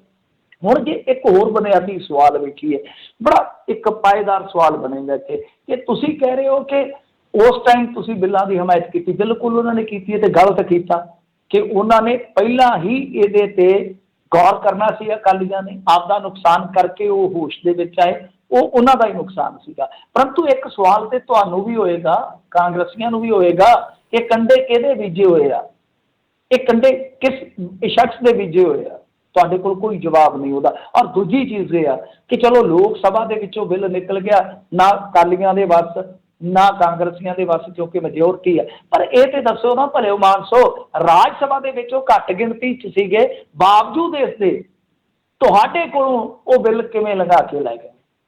ਤੁਸੀਂ ਕਿਉਂ ਨਹੀਂ ਉੱਥੇ ਇੱਕ ਮੋਰਚਾ ਸਥਾਪਿਤ ਕਰ ਸਕੇ? ਤੁਸੀਂ ਕਿਉਂ ਨਹੀਂ ਲਾਮਬੰਦੀ ਕਰ ਸਕੇ? ਤੁਸੀਂ ਕਿਉਂ ਨਹੀਂ ਸੱਫਬੰਦੀ ਕੀਤੀ? ਇਹ ਸਭ ਤੋਂ ਵੱਡਾ ਸਵਾਲ ਤੇ ਫਿਰ ਤੁਹਾਨੂੰ ਵੀ ਰਹੇਗਾ ਨਾ। ਸੋ ਸਵਾਲ ਦੋਨਾਂ ਨੂੰ ਹੀ ਹੋਣਗੇ। ਉਹਦੇ ਨਾਲੋਂ ਚੰਗਾ ਹੈ ਕਿ ਭਾਈ ਤੁਸੀਂ ਉੱਥੇ ਇਹ ਇਕਜੁੱਟਤਾ ਦਾ ਪ੍ਰਦਰਸ਼ਨ ਕਰੋ। ਅੱਗੇ ਇੱਕ ਦਿਨ ਸ਼ਸ਼ੀ ਥਰੂਰ ਖਲੋਤਾ ਸੀਗਾ ਨਾਲ ਇਹਨਾਂ ਦੇ, ਫਿਰ ਮੇਰੇ ਖਿਆਲ ਦੇ ਨਾਲ ਡਿੰਪਾ ਜੀ ਵੀ ਖਲੋਤੇ ਸੀ ਇੱਕ ਦਿਨ। ਤਾਂ ਵਧੀਆ ਗੱਲ ਹੈ, ਵਧੀਆ ਪਹਿਲ ਕਦਮੀ ਹੈ, ਇੱਕ ਦੂਜੇ ਦੇ ਨਾਲ ਖਲੋਣ ਲੱਗਿਆ, ਕੋਈ ਪਿੱਟਿਆ ਨਹੀਂ ਜਾਂਦਾ, ਇੱਕ ਦੂਜੇ ਦੇ ਘਰਾਂ 'ਚ ਵੀ ਤੇ ਜਾਂਦੇ, ਵਿਆਹ ਸ਼ਾਦੀਆਂ 'ਚ, ਖੁਸ਼ੀਆਂ ਗਮੀਆਂ 'ਚ। ਤੇ ਜੇ ਉੱਥੇ ਇਸ ਮੌਕੇ ਤੇ ਥੋੜਾ ਜਿਹਾ ਸਬਰ ਕਰ ਲੈਣ। ਪਰ ਰਵਨੀਤ ਬਿੱਟੂ ਜੋ ਕਰਦਾ ਹੈ ਨਾ, ਤੁਸੀਂ ਦੇਖਿਆ ਹੋਏਗਾ, ਓਵਰਆਲ ਉਹਨਾਂ ਕੀਤੀਆਂ ਹੋਈਆਂ ਕਾਰਵਾਈਆਂ ਦਾ ਜਿਹੜਾ ਇੰਪੈਕਟ ਪੈਂਦਾ ਹੈ ਨਾ, ਉਹ ਇਸ ਤਰ੍ਹਾਂ ਦਾ ਪੈਂਦਾ ਕਿ ਉਹਦੇ 'ਚ ਭਾਜਪਾ ਨੂੰ ਫਾਇਦਾ ਹੁੰਦਾ ਨਜ਼ਰ ਆਉਂਦਾ ਔਰ ਕਾਂਗਰਸ ਨੂੰ ਜਾਂ ਅਕਾਲੀਆਂ ਨੂੰ ਨੁਕਸਾਨ ਹੁੰਦਾ ਨਜ਼ਰ ਆਉਂਦਾ। ਜੀ ਜੀ ਜੀ। ਅਗਲੀ ਗੱਲ ਕਰ ਲਈਏ, 2 ਜ਼ਿਲ੍ਹਿਆਂ ਦੇ ਵਿੱਚ ਫੜਿਆ ਗਿਆ ਫਰਜ਼ੀਵਾੜਾ, ਨਿੱਕੀਆਂ ਮੱਛੀਆਂ ਦੀ ਬਲੀ।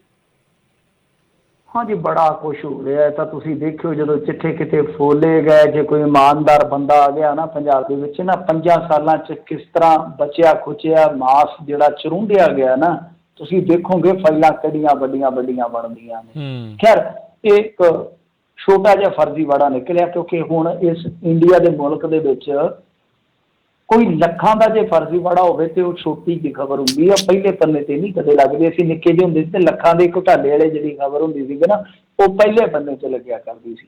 ਸੋ 2 ਜ਼ਿਲ੍ਹਿਆਂ 'ਚ 43 ਲੱਖ ਕਰੋੜ ਦਾ ਫਰਜ਼ੀਵਾੜਾ ਨਿਕਲਿਆ। ਸੰਖੇਪ ਦੇ ਵਿੱਚ ਆਪਾਂ ਇਹਦੇ ਤੇ ਚਰਚਾ ਕਰ ਲੈਂਦੇ ਹਾਂ। ਜ਼ਿਲ੍ਹੇ ਹੈਗੇ ਆ, ਇੱਕ ਤੇ ਸਾਡਾ ਸ੍ਰੀ ਮੁਕਤਸਰ ਸਾਹਿਬ, ਮੁਕਤਿਆਂ ਦੀ ਧਰਤੀ ਜਿਸ ਨੂੰ ਆਖਿਆ ਜਾਂਦਾ, ਤੇ ਇੱਕ ਰਾਜਿਆਂ ਦੀ ਧਰਤੀ ਫਰੀਦਕੋਟ, ਬਾਬੇ ਫਰੀਦ ਦੀ ਧਰਤੀ ਫਰੀਦਕੋਟ। ਸੋ ਫਰੀਦਕੋਟ ਤੇ ਮੁਕਤਸਰ 2 ਜ਼ਿਲ੍ਹੇ ਇਸ ਤਰ੍ਹਾਂ ਦੇ ਨਿਕਲੇ ਆ ਜਿੱਥੇ ਅਫਸਰਾਂ ਨੇ ਜਾਂ ਜਿਹੜੇ ਇਹਨਾਂ ਦੇ ਕੱਚੇ ਮਨਰੇਗਾ ਦੇ ਵਿੱਚ ਨਾ ਕੱਚੇ ਇਹਨਾਂ ਨੇ ਮੁਲਾਜ਼ਮ ਰੱਖੇ ਹੋਏ ਆ, ਜਿੱਦਾਂ ਸਰਵੇਅਰ ਵਗੈਰਾ ਹੁੰਦੇ ਆ, ਤਾਂ ਇੱਦਾਂ ਕੱਚੇ ਮੁੰਡੇ ਕੰਮ ਕਰਦੇ ਆ। ਇਹਨਾਂ ਨੇ ਕੱਚਿਆਂ ਨੇ ਪੱਕਿਆਂ ਨੇ ਰਲ ਕੇ ਇੱਕ ਖਿਚੜੀ ਪਕਾਈ। ਖਿਚੜੀ ਕੀ ਸੀਗੀ ਕਿ ਸਾਰਿਆਂ ਨੇ ਉੱਤੇ ਤੋਂ ਲੈ ਕੇ ਹੇਠਾਂ ਤੱਕ ਜਾਅਲੀ ਜੌਬ ਕਾਰਡ ਬਣਾ ਦਿੱਤੇ। ਔਰ ਕਮਾਲ ਦੀ ਗੱਲ ਇਹ ਆ ਕਿ ਜੌਬ ਕਾਰਡ ਤਿਆਰ ਕਰਕੇ ਉਹਨਾਂ ਦੇ ਖਾਤਿਆਂ 'ਚ ਪੈਸੇ ਨਹੀਂ ਪਾਏ।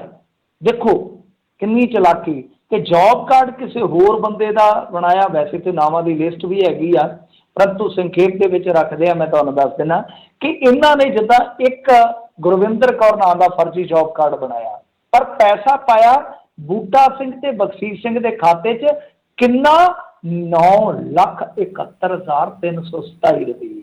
ਇਸ ਤਰ੍ਹਾਂ ਕਈ ਖਾਤੇ ਮਿਲ ਜਾਣਗੇ ਜਿਹੜੇ ਮਤਲਬ ਕਿ ਇਹਨਾਂ ਨੇ ਖੋਲੇ, ਜੌਬ ਕਾਰਡ ਕਿਸੇ ਹੋਰ ਦਾ ਨਾਂ ਤੇ ਖਾਤਾ ਕਿਸੇ ਹੋਰ ਦਾ ਨਾਂ, ਪਰ ਪੈਸੇ ਜਿਹੜੇ ਆ ਉਹ ਸਰਕਾਰੀ ਪੈਂਦੇ ਤੁਰੇ ਗਏ। ਤਾਂ ਇਸ ਤਰ੍ਹਾਂ ਤਕਰੀਬਨ 43 ਲੱਖ ਦਾ ਇਹ ਫਰਜ਼ੀਵਾੜਾ ਕੀਤਾ ਗਿਆ। ਤਾਂ ਉਹੀ ਹੋਣਾ ਸੀਗਾ ਜੋ ਹੁੰਦਾ ਹੈ। ਉਹ ਇਸ मुल्क के बारे ना एक बारी एक शायर ने लिखा, वो हमेशा सच रहेगा कि शहर में है हवा और तरह की, जुर्म और तरह का, सजा और तरह। मतलब कि होया की है कि जो कच्चे सीगे 2-3 वो रगड़ दिते ते ਜਿਹੜੇ ਹੈਗੇ ਸੀਗੇ ਜਨਾਬ ਵੱਡੇ ਪੱਕੇ ਤੇ ਵੱਡੇ ਅਫਸਰ ADC ਤੱਕ ਜਾਂ BDPO ਤੱਕ ਜਿਨ੍ਹਾਂ ਦੀ ਜ਼ਿੰਮੇਵਾਰੀ ਬਣਦੀ ਸੀਗੀ, ਤਾਂ ਉਹਨਾਂ ਨੂੰ ਸਿਰਫ ਨੋਟਿਸ ਜਾਰੀ ਕੀਤੇ ਗਏ। मतलब कि दूजिया की बली लै ली गई ते जिहड़े वड्डे अफसर सीगे उन्हां नूं सिर्फ नोटिस दे के छड्ड दिता गया। सो ये है साडे नवे भारत का नवा सिनारियो कि इत्थे जिन्ना वड्डा बंदा उन्ना वड्डा धंधा ते धंधा भी दो नंबरी। जी जी जी बिल्कुल। अगली गल करिए, जग्गू भगवानपुरिया ने फेसबुक ते पोस्ट पा के लई राणा कंधोवालिया दे कतल की जिम्मेवारी। हाँ जी, देखो ये भी एक ਵੱਖਰੀ किस्म का साडे सामने समाजिक संकट है। ये समाजिक संकट जे आखिए ना हुण, क्योंकि देखो कोई ना कोई चढ़े महीने भगौड़ा हो जाता है, कोई वारदात करता सुर्खियां च आ जाता है, चढ़े महीने कोई ना कोई एनकाउंटर आ जाता अपने सामने, चढ़े महीने कोई ना कोई फड़िया जाता है। मतलब कि ये एक ऐसा समाजी मुद्दा है जिहड़ा कि बहुत ज़्यादा वेख्या जाता यूट्यूब से। गैंगस्टर दियां वीडियो मूवीज़ बहुत व्यूशिप होंदी है उन्होंने, उन्होंने खबरों बहुत ज़्यादा कह लो कि व्यूशिप मिल जाती है, परंतु बहुत घट गल होंदी है इस मुद्दे से। बस जदों कोई मरदा है गैंगस्टर एनकाउंटर दे विच, एनकाउंटर ते सवाल चक दो, जदों कोई इस तरह का आपस दे विच ग्रोहबाजी का झड़प वाला मामला सामने आउंदा उदों लाशां गिन लो। साडे कोल यही 2-3 जिम्मेवारियां रह गई ने। सरकार को एको ही जिम्मेवारी है कि असीं इन्ने गैंगस्टर फड़ लए ने, इन्ने गैंगस्टर मार कट्टे ने, बस दैट्स इट। कि ये क्यों बन रहे ने, इन्हां नूं मुख धारा च किवें शामिल करवाया जा सकदा, किसी कोल कोई प्लान नहीं है, ना किसी ने कदे प्लान आउट करन दा सोचिया वा। सो ये एक समाजिक क्राइसिस आ। हुण ये जिहड़ा होया वा झड़प दा मामला अमृतसर दे एक निजी हस्पताल च राणा कंधोवालीए दा पिछले वरी विआह होया मेरे ख्याल दे नाल। इन्हां दोनों ग्रुपों की टसलबाजी तो पुरानी आ। तुहानूं याद होना अमृतसर के एक भलवान नूं भी मारिया सी, काउंसलर सी शायद, वो भी इसे ग्रुपिज्म का ही सिटा सी। कोई होर सी मुंडा शायद बब्बा उहदा नाम सी, वो भी इसे दोनों ग्रुपों की लड़ाई च, क्योंकि समझा जाता जिहड़ा उदों पट्टी दे विचों अगवाह किया गया सी लंबा पट्टी वाला, ते वो इन्हां ने कीता सी विक्की गौंडर ते बंबीया ग्रुप ने। ते ये जिहड़ा इंसान है राणा कंधोवालीआ हुण ते सी कह सकते हैं कि ये उन्हां दे ग्रुप का नेड़ू सीगा। आही इन्हां दी टसलबाजी, इत्थों ही ये काम चलदा आया है। ते जग्गू भगवानपुरिया सब नूं पता हुण इस टाइम जेल दे विच आ। सो ये इन्हां दी टसलबाजी आ जिहड़ी कि उत्थे निकली आ। हस्पताल विच हुण जिम्मेवारी लैके ते चलो नाम भी दस्से गया कि किहड़े बंदे ने जाके कतल कीते आ। ICU वार्ड दे विच गोलियां चलियां, राणे कंधोवालीए नूं भी गोलियां वजीआं, ਉਹਦੇ ਸਾਥੀ ਨੂੰ ਵੀ ਵੱਜੀਆਂ, ਇੱਕ ਗਰੀਬ ਵਿਚਾਰਾ ਸਿਕਿਉਰਿਟੀ ਗਾਰਡ ਉਹ ਵੀ ਰਗੜਿਆ ਗਿਆ। ਇਹਨਾਂ ਦੇ ਵਿੱਚੋਂ ਰਾਣਾ ਕੰਧੋਵਾਲੀਏ ਦੀ ਮੌਤ ਹੋ ਗਈ ਹੈ ਤੇ ਉਹਨਾਂ ਨੇ ਜ਼ਿੰਮੇਵਾਰੀ ਚੁੱਕੀ ਆ। ਸੋ ਮੇਰੇ ਖਿਆਲ ਦੇ ਨਾਲ ਦੇਖੋ ਇਹ ਫਿਰ ਉਹੀ ਗੱਲ ਮੈਂ ਜਿਵੇਂ ਕਿਹਾ ਕਿ ਉਹ ਜ਼ਿੰਮੇਵਾਰੀ ਚੁੱਕ ਲੈਂਦੇ, ਉਹਨਾਂ ਦੀ ਜ਼ਿੰਮੇਵਾਰੀ ਹੈ। ਅਸੀਂ ਖਬਰ ਦੇ ਲੈਂਦੇ ਹਾਂ, ਅਸੀਂ ਆਪਣੀ ਜ਼ਿੰਮੇਵਾਰੀ ਨਿਭਾਤੀ। ਲੋਕ ਉਸ ਚੀਜ਼ ਨੂੰ ਦੇਖ ਲੈਂਦੇ, ਸੁਣ ਲੈਂਦੇ, ਘੜੀ ਦੀ ਘੜੀ ਵਿਸਾਰ ਦਿੰਦੇ, ਉਹਨਾਂ ਦੀ ਜ਼ਿੰਮੇਵਾਰੀ ਆ। ਸਰਕਾਰ ਲਾਸ਼ਾਂ ਵਾਲੇ ਜਿਹੜੇ ਖਾਨੇ ਆ ਉਹਦੇ 'ਚ ਭਰ ਕੇ ਤੇ ਨਾਲ FIR दर्ज करके फिर किसी को गिरफ्तार कर लूगी, कह दूगी कि असी इन्ना कुछ किया, साडी जिम्मेवारी है। पर यह चीज़ जी किवें रुकेगी, ये किस तरह असी इस चीज़ के नाल नजिठ सकते हैं। एक मैं जिवें तुहानूं कहा शुरुआत दे विच इस चीज़ से पूरा चर्चा नहीं हो रही और हरेक महीने इस तरह का नुकसान जिहड़ा सानूं कह लो कि जरना पै रहा। ये नुकसान क्यों है मैं वो भी दस देना एक्सप्लेन करके। कुछ लोग कहेंगे कि मरण दो इन्हां नूं, क्रिमिनल लोग ने आपो विच लड़ के मर जान तां अच्छी गल है, क्योंकि किसी भी समाज का नौजवान उहदा एसेट हुंदा है। और ये गल कनेडा तो पूछ के देख लो, ਕੈਨੇਡਾ ਤੋਂ ਪੁੱਛ ਲਓ, ਤੁਹਾਨੂੰ PR ਇੱਦਾਂ ਨਹੀਂ ਦਿੰਦੇ। US ਬਾਹਰੋਂ ਜਿਹੜੇ ਆ ਦਿੰਦੇ ਆ ਗ੍ਰੀਨ ਕਾਰਡ, ਤੁਹਾਨੂੰ ਤਾਂ ਜ਼ਿਆਦਾ ਪਤਾ ਹੋਣਾ ਜੋਬਾਂ ਵਾਸਤੇ, ਉਹ ਐਵੇਂ ਨਹੀਂ ਦਿੰਦੇ। ਉਹਨਾਂ ਨੂੰ ਅਹਿਮੀਅਤ ਪਤਾ ਟੈਲੈਂਟ ਦੀ, ਉਹਨਾਂ ਨੂੰ ਪਤਾ ਅਹਿਮੀਅਤ ਕਿ ਇੱਕ ਮਾਨਵ ਐਸੈਟ ਕਿੰਨਾ ਕੀਮਤੀ ਹੁੰਦਾ ਵਿਕਾਸ ਲਈ, ਡਿਵੈਲਪਮੈਂਟ ਵਾਸਤੇ। ਤਾਂ ਸਾਡਾ ਤਾਂ ਪਹਿਲਾਂ ਜਿਹੜਾ ਕਰੀਮ ਹੈ ਉਹਦਾ ਬ੍ਰੇਨ ਡਰੇਨ ਹੈ, ਉਹ ਉਧਰ ਨੂੰ ਜਾ ਰਿਹਾ, ਔਰ ਜਿਹੜੇ ਬਚੇ ਖੁਚੇ ਆ ਉਹ ਇਸ ਤਰ੍ਹਾਂ ਜਾ ਰਹੇ ਆ। ਤਾਂ ਫਿਰ ਤੁਸੀਂ ਸੋਚ ਲਓ ਕਿ ਤੁਹਾਡਾ ਐਸੈਟ ਕਿੰਨਾ ਨੁਕਸਾਨਿਆ ਜਾ ਰਿਹਾ। ਇਹ ਨੁਕਸਾਨ ਹੈ ਸਮਾਜ ਦਾ, ਹੋਰ ਇਹਦੇ ਨਾਲ ਇਹ ਨਹੀਂ, ਕਿਸੇ ਨੂੰ ਕੋਈ ਨਹੀਂ ਫਰਕ ਪੈਂਦਾ। ਜਦੋਂ ਆਪਣਾ ਮਰਦਾ ਉਦੋਂ ਹੀ ਫਰਕ ਪੈਂਦਾ, ਆਪਾਂ ਨੂੰ ਕਿਸੇ ਨੂੰ ਕੋਈ ਫਰਕ ਨਹੀਂ ਪੈਣਾ। ਸਭ ਆਪੋ ਆਪਣੀਆਂ ਜ਼ਿੰਮੇਵਾਰੀਆਂ ਨਿਭਾ ਦੇਣਗੇ। ਪਰ ਓਵਰਆਲ ਜੇ ਤੁਸੀਂ ਦੇਖੋਗੇ ਤਾਂ ਸਮਾਜ ਨੂੰ ਨੁਕਸਾਨ ਇਹਨਾਂ ਚੀਜ਼ਾਂ ਦਾ ਹਮੇਸ਼ਾ ਹੁੰਦਾ, ਔਰ ਹਮੇਸ਼ਾ ਤੋਂ ਹੁੰਦਾ ਆਇਆ। ਜੀ ਜੀ ਜੀ। ਬੇਅਦਬੀ ਦੀ ਕੋਸ਼ਿਸ਼ ਦੇ ਮਾਮਲੇ ਦੇ ਵਿੱਚ ਹੁਣ ਆਇਆ ਨਵਾਂ ਮੋੜ। ਹਾਂਜੀ ਦੇਖੋ, ਇਹ ਮਾਮਲਾ ਪਟਿਆਲੇ ਜ਼ਿਲ੍ਹੇ ਦਾ ਸੀਗਾ। ਇਹਦੇ ਵਿੱਚ ਕੀ ਹੋਇਆ ਸੀ, ਇੱਕ ਨੌਜਵਾਨ ਨੂੰ ਫੜਿਆ ਗਿਆ ਸੀਗਾ, ਨਾਲ ਦੀ ਨਾਲ ਹੀ ਗ੍ਰੰਥੀ ਸਿੰਘ ਨੇ ਰਾਤ ਹੀ ਵੀਡੀਓ ਜਿਹੜੀ ਆ ਅਪਲੋਡ ਕਰ ਦਿੱਤੀ ਸੀ ਕਿ ਇਹ ਮੁੰਡਾ ਜਿਹੜਾ ਉਹ ਦਰਬਾਰ ਸਾਹਿਬ ਦੇ ਵਿੱਚ ਬੇਅਦਬੀ ਕਰਨ ਪਹੁੰਚਿਆ ਵਾ। ਤੇ ਉਸ ਤੋਂ ਬਾਅਦ ਵਾਇਰਲ ਹੋ ਗਈ ਉਹ ਵੀਡੀਓ, ਬੜੀਆਂ ਉਹਨੂੰ ਗਾਲਾਂ ਕੱਢੀਆਂ ਗਈਆਂ, ਮੰਦਾ ਬੋਲਿਆ ਗਿਆ। ਪਰ ਪਿੰਡ ਦੇ ਬੰਦਿਆਂ ਨੇ, ਮਤਲਬ ਕਿ ਕਮੇਟੀ ਸੀ ਜਿਹੜੀ ਗੁਰਦੁਆਰੇ ਦੀ, ਉਹਦੇ ਪਹੁੰਚਣ ਤੋਂ ਪਹਿਲਾਂ ਹੀ ਵੀਡੀਓ ਪੈ ਚੁੱਕੀ ਸੀ। ਤੁਹਾਨੂੰ ਪਤਾ ਜਦੋਂ ਵੀਡੀਓ ਪੈ ਜਾਂਦੀ ਆ ਬਸ ਫਿਰ ਤੁਹਾਡਾ ਗਿਆ ਕਰੈਕਟਰ, ਫਿਰ ਤੁਹਾਡਾ ਗਿਆ ਕੰਮ। ਫਿਰ ਤਾਂ ਜਿਹੜੇ ਬੰਦੇ ਨੇ ਕਦੇ ਮਤਲਬ ਕਿ ਇਹਨਾਂ ਚੀਜ਼ਾਂ ਤੋਂ ਦੂਰੀ ਬਣਾ ਕੇ ਵੀ ਰੱਖੀ ਹੁੰਦੀ ਹੈ ਨਾ, ਉਹ ਵੀ ਉਸ ਟਾਈਮ ਆ ਕੇ ਉੱਥੇ ਗਾਲ ਕੱਢ ਜਾਂਦਾ। ਜਿਹਨੂੰ ਪਤਾ ਹੀ ਕੱਖ ਨਹੀਂ, ਜਿਹਨੇ ਕਦੇ ਅਖਬਾਰ ਵੀ 3 ਰੁਪਏ ਦਾ ਸ਼ਾਇਦ ਲੈ ਕੇ ਨਹੀਂ ਪੜਿਆ ਹੁੰਦਾ ਕਦੇ, ਉਹ ਵੀ ਗਾਲਾਂ ਕੱਢ ਜਾਂਦਾ, ਕਿਉਂਕਿ ਦੂਸਰਾ ਪੱਖ ਹੀ ਨਹੀਂ ਆਉਂਦਾ ਸਾਹਮਣੇ। ਜਦ ਨੂੰ ਆਉਂਦਾ ਉਦੋਂ ਤੱਕ ਕਹਾਣੀ ਖਰਾਬ ਹੋ ਚੁੱਕੀ ਹੁੰਦੀ ਆ। ਦੇਖੋ ਗੱਲ ਕੀ ਆ ਕਿ ਬਾਅਦ ਦੇ ਵਿੱਚ ਪਤਾ ਲੱਗਿਆ ਕਿ ਮੁੰਡਾ ਉਸੇ ਪਿੰਡ ਦਾ ਸੀ, ਤੇ ਉਹਨੇ ਫਿਰ ਆਪਦੇ ਪਿੰਡ ਵਾਲਿਆਂ ਨੂੰ ਦੱਸਿਆ ਵੀ ਗੱਲ ਇਹ ਆ ਕਿ ਮੇਰੇ ਲਈ ਇਹ ਤਾਂ ਮੈਂ ਕਦੇ ਸੋਚ ਹੀ ਨਹੀਂ ਸਕਦਾ। ਅਸਲ ਦੇ ਵਿੱਚ ਗ੍ਰੰਥੀ ਦੀ ਲੜਕੀ ਨੇ ਮੈਨੂੰ ਬੁਲਾਇਆ ਸੀਗਾ, ਮੈਂ ਉਹਨੂੰ ਮਿਲਣ ਵਾਸਤੇ ਆਇਆ ਸੀਗਾ, ਤੇ ਇਹਨਾਂ ਨੂੰ ਪਤਾ ਲੱਗ ਗਿਆ। ਇਹਨਾਂ ਨੇ ਫੜ ਕੇ ਤੇ ਫਿਰ ਮੁੜ ਕੇ ਨਾਲ ਦੀ ਨਾਲ ਆਹ ਕਾਰਵਾਈ ਪਾ ਦਿੱਤੀ। ਇਹ ਤਾਂ ਇਹ ਬੇਅਦਬੀ ਦੀ ਭਾਵਨਾ ਦੇ ਨਾਲ ਬੜਿਆ ਸੀਗਾ ਗੁਰੂ ਘਰ ਦੇ ਵਿੱਚ। ਹੁਣ ਗਲਤੀ ਤੇ ਮੁੰਡੇ ਦੀ ਵੀ ਆ, ਗਲਤੀ ਕੁੜੀ ਦੀ ਵੀ ਹੈ, ਦੋਨਾਂ ਦੀ ਗਲਤੀ ਹੈ। ਫਿਰ ਪੁਲਿਸ ਵਾਲਿਆਂ ਨੇ ਕੀ ਕੀਤਾ ਵਾ ਕਿ ਗ੍ਰੰਥੀ ਤੇ ਵੀ ਮਾਮਲਾ ਦਰਜ ਕਰਵਾ ਦਿੱਤਾ ਕਿ ਤੂੰ ਝੂਠਾ ਮਾਮਲਾ ਦਰਜ ਕਰਵਾਉਣ ਨੂੰ ਫਿਰਦਾ ਸੀਗਾ, ਝੂਠਾ ਬਣਾਇਆ ਤੂੰ ਮਾਮਲਾ।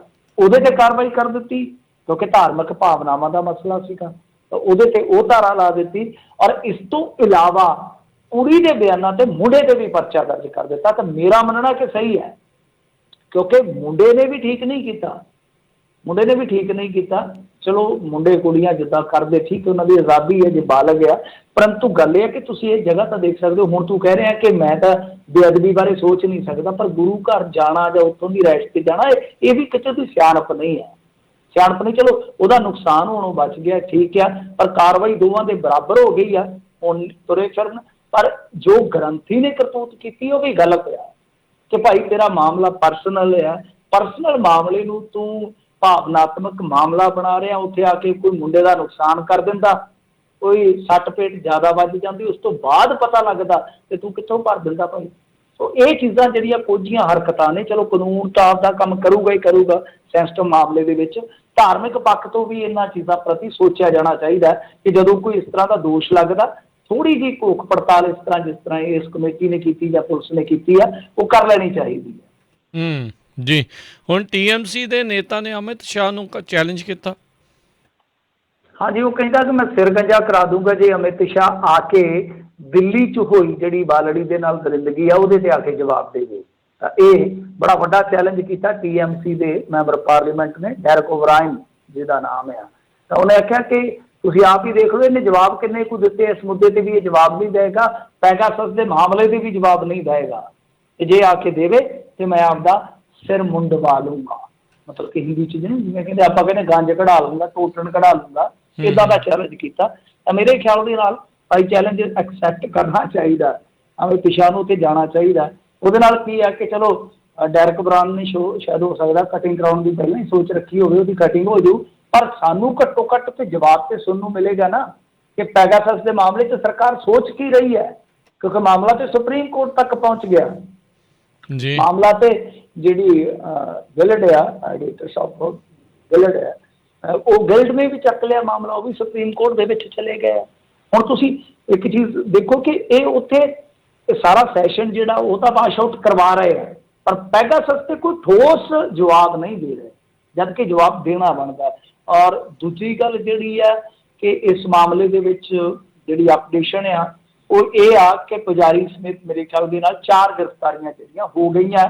ਮਾਮਲਾ ਉਹੀ ਹੈ ਜਿਹੜਾ ਮੈਂ ਤੁਹਾਨੂੰ ਕੱਲ੍ਹ ਦੱਸਿਆ ਸੀਗਾ ਕਿ ਉਹਨੇ ਪੁਜਾਰੀ ਨੇ ਇਹ ਕੀਤਾ ਵਾ ਕਿ ਘਰਦਿਆਂ ਨੂੰ ਸੱਦ ਕੇ ਕਿਹਾ ਕਿ ਕੁੜੀ ਜਿਹੜੀ ਆ ਵਾਟਰ ਕੂਲਰ 'ਚੋਂ ਪਾਣੀ ਭਰਨ ਲੱਗੀ ਸੀ ਤੇ ਇਹਨੂੰ ਲੱਗ ਗਿਆ ਕਰੰਟ। ਬਾਅਦ 'ਚ ਇਹ ਕਿਹਾ ਕਿ ਤੁਸੀਂ ਜੇ ਪੁਲਿਸ ਬੁਲਾਈ ਤੇ ਕੁੜੀ ਦੇ ਅੰਗ ਉਂਗ ਕੱਢ ਲੈਣਗੇ, ਪੋਸਟਮਾਰਟਮ ਹੋਏਗਾ। ਤੇ ਪਰਿਵਾਰ ਵਾਲਿਆਂ ਦਾ ਦੋਸ਼ ਹੈ ਕਿ ਧੱਕੇ ਨਾਲ ਹੀ ਇਹਨਾਂ ਚਿਖਾ ਚਿਣ ਕੇ ਤੇ ਕੁੜੀ ਸਾੜ ਦਿੱਤੀ ਆ। ਫਿਰ ਕੁੜੀ ਦਾ ਪਿਓ ਆਇਆ, ਉਹ ਕਹਿੰਦਾ ਕਿ ਮੇਰੇ ਨਾਲ ਤਾਂ ਕੁੱਟਮਾਰ ਵੀ ਇੱਕ ਬੰਦੇ ਨੇ ਕੀਤੀ ਤੇ 20,000 ਰੁਪਇਆ ਦੇਣ ਦਾ ਵੀ ਉਹਨਾਂ ਨੇ ਯਤਨ ਕੀਤਾ। ਤੇ ਅਸੀਂ ਪੈਂਦਿਆਂ ਪੁੰਦਿਆਂ ਜੋ ਵੀ ਸੀ ਕੁੜੀ ਨੂੰ ਮਾੜਾ ਮੋਟਾ ਖਿੱਚਿਆ ਚਿਖਾ ਦੇ ਵਿੱਚੋਂ ਪੈਰਾਂ ਵਾਲੀ ਸਾਈਡ ਤੋਂ, ਪੈਰ ਬਚੇ ਨੇ ਕੁੜੀ ਦੇ। ਉਹਨਾਂ ਦਾ ਹੁਣ ਪੋਸਟਮਾਰਟਮ ਹੈ ਜਿਹੜਾ ਉਹ ਪੋਸੀਬਲ ਨਹੀਂ ਹੈ ਰੇਪ ਦੀ ਪੁਸ਼ਟੀ ਵਾਸਤੇ, ਸਭ ਨੂੰ ਪਤਾ ਹੋਏਗਾ। ਪਰ ਦੂਜੀ ਗੱਲ ਇਹ ਆ ਕਿ ਵੇਖੋ ਘਟੀਆ ਕਰਤੂਤ ਪੁਲਿਸ ਦੀ ਕਿ ਇਹਨਾਂ ਨੇ ਉਹ ਜਿਹੜਾ ਵਾਟਰ ਕੂਲਰ ਆ ਛੇਤੀ ਕੀਤਿਆਂ ਉਹ ਵੀ ਸੀਲ ਨਹੀਂ ਕੀਤਾ, ਜਿਹੜਾ ਕਿ ਫੋਰੈਂਸਿਕ ਲੈਬ ਦੇ ਵਿੱਚ ਜਾਂ ਪੜਤਾਲ ਦੇ ਵਿੱਚ ਬਹੁਤ ਅਹਿਮ ਰੋਲ ਅਦਾ ਕਰ ਸਕਦਾ ਸੀ ਸਜ਼ਾ ਦਿਵਾਉਣ ਦੇ ਵਿੱਚ। ਇਹ ਤਾਂ ਫਿਰ ਜਦੋਂ ਮਾਮਲਾ ਜ਼ਿਆਦਾ ਹਾਈਲਾਈਟ ਹੋ ਗਿਆ, ਜ਼ਿਆਦਾ ਸੁਰਖੀਆਂ 'ਚ ਆ ਗਿਆ, ਉਸ ਤੋਂ ਬਾਅਦ ਇਹਨਾਂ ਨੇ ਕਾਰਵਾਈ ਕੀਤੀ ਆ। ਉਹ ਕਹਿੰਦੇ ਆ ਕਿ ਉੱਥੇ ਵਾਟਰ ਕੂਲਰ ਦਾ ਪਤਾ ਲੱਗ ਜਾਣਾ ਸੀ, ਉਹਨੇ ਝੂਠ ਸੱਚ ਦਾ, ਜਿਵੇਂ ਕਿਉਂਕਿ ਪਾਣੀ ਨਿਕਲਦਾ, ਦੁੱਧ ਦਾ ਦੁੱਧ, ਪਾਣੀ ਦਾ ਪਾਣੀ ਹੋ ਜਾਣਾ ਸੀ, ਕਿਉਂਕਿ ਜੇ ਉਹਦੇ 'ਚ ਕਰੰਟ ਆਉਂਦਾ ਹੁੰਦਾ ਤਾਂ ਉਹ ਸਪਸ਼ਟ ਹੋ ਜਾਣਾ ਸੀ। ਪਰ ਹੋ ਸਕਦਾ ਬਾਅਦ 'ਚ ਛੇੜਛਾੜ ਕਰ ਦਿੱਤੀ ਗਈ ਹੋਵੇ। ਜੀ ਜੀ ਜੀ ਬਿਲਕੁਲ। ਤੇ ਮਿੰਟੂ ਜੀ ਬਹੁਤ ਬਹੁਤ ਸ਼ੁਕਰੀਆ, ਬੜੀ ਮਿਹਰਬਾਨੀ ਜੀ, ਧੰਨਵਾਦ, ਸਤਿ ਸ੍ਰੀ ਅਕਾਲ। ਸਤਿ ਸ੍ਰੀ ਅਕਾਲ ਜੀ। ਤੇ ਸਰੋਤਿਓ ਇੱਥੇ ਸਾਡਾ ਅੱਜ ਦਾ ਪ੍ਰੋਗਰਾਮ ਹੁਣ ਸਮਾਪਤ ਹੈ। ਮਿਲਦੇ ਹਾਂ ਅਗਲੀ ਵਾਰ, ਤੱਕ ਲਈ ਮੇਰੇ ਵੱਲੋਂ ਵੀ ਤੁਹਾਨੂੰ ਸਭ ਨੂੰ ਸਤਿ ਸ਼੍ਰੀ ਅਕਾਲ। ਸੁਣਦੇ ਰਹੋ ਜੀ ਪੰਜਾਬੀ ਰੇਡੀਓ USA।